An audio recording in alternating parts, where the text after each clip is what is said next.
Welcome back to Motor Authority, your trusted source for the latest defense and military technology updates here in the Philippines.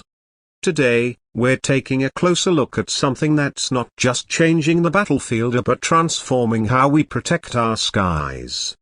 In the recently concluded 2025 joint military exercises, the armed forces of the Philippines showcased the power and precision of one of the most iconic man-portable air defense systems in the world, the FIM-92 Stinger, or more commonly just called the Stinger MANPADS.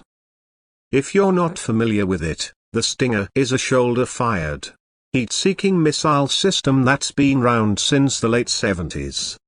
But don't let the age fool you, this missile has evolved, and it's now more dangerous, accurate, and relevant than ever. And for the Philippines, a country that's actively modernizing its armed forces, the Stinger offers something invaluable: fast-reacting, mobile air defense that doesn't require a massive radar system or a giant missile truck to operate.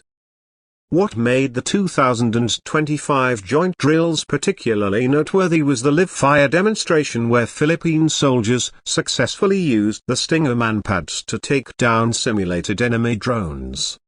Not just one, but multiple fast-moving targets were locked on and neutralized with pinpoint accuracy.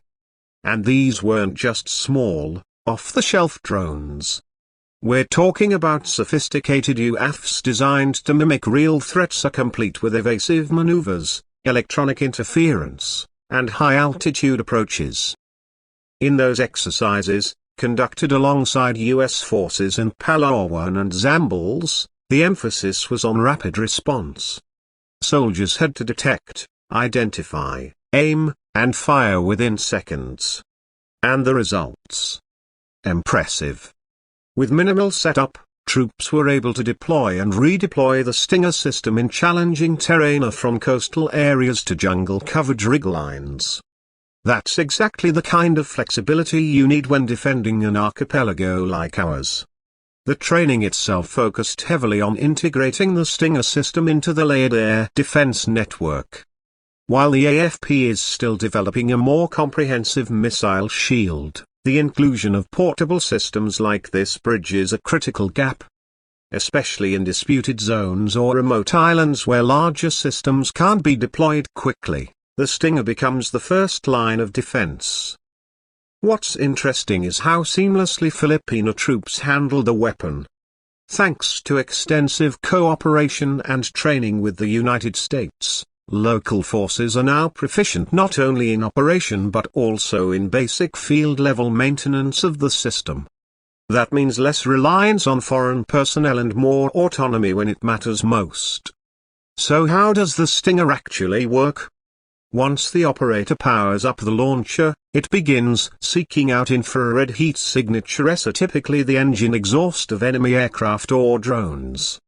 Once locked in, the missile is fired, guided by that heat source all the way to impact. It's a fire-and-forget weapon, meaning the operator can move or take cover immediately after launching.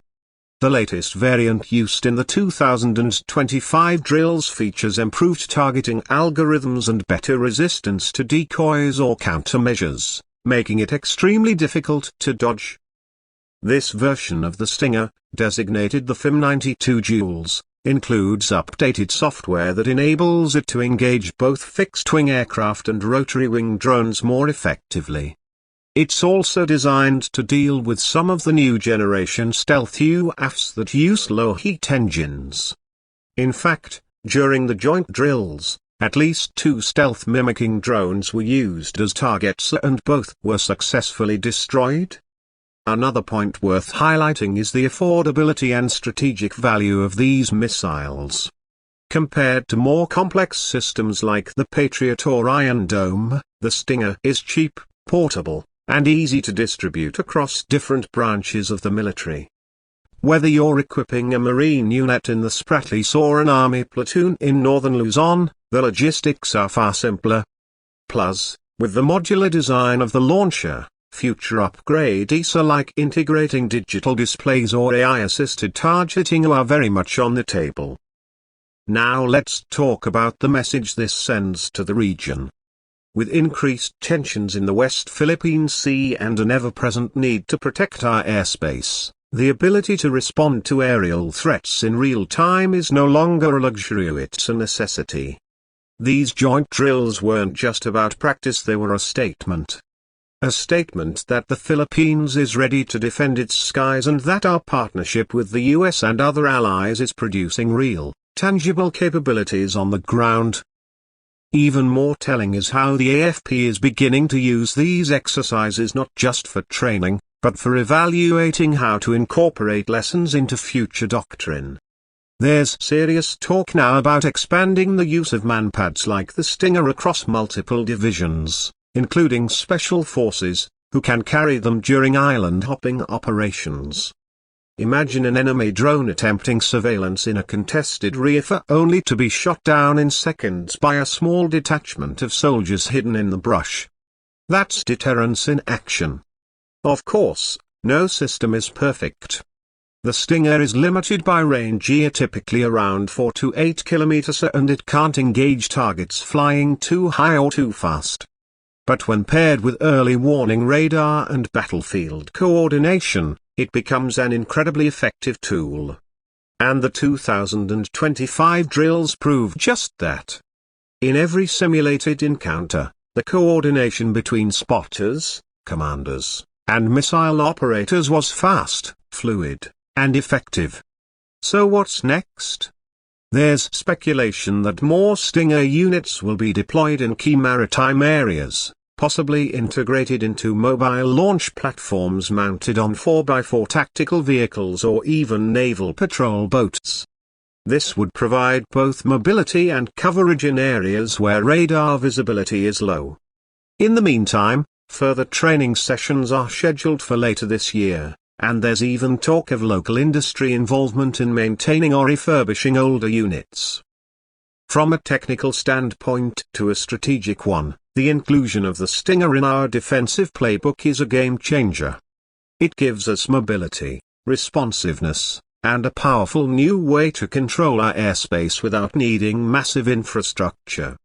If there's one thing we can take away from the 2025 joint drills, it's this: the Philippine military is learning fast, adapting even faster, and taking its role in regional security seriously. And as new threats emerge, from drones to hypersonic, so it's systems like the Stinger that will help tip the balance in our favor. Thanks for watching this deep dive into the Stinger MANPADS and how it's shaping our defense landscape. If you found this video informative, make sure to hit that like button, subscribe to Motor Authority, and leave us a comment below. What do you think about the role of MANPADS in modern warfare, especially here in the Philippines? We'd love to hear your thoughts. Until next time, stay sharp, stay informed, and stay safe.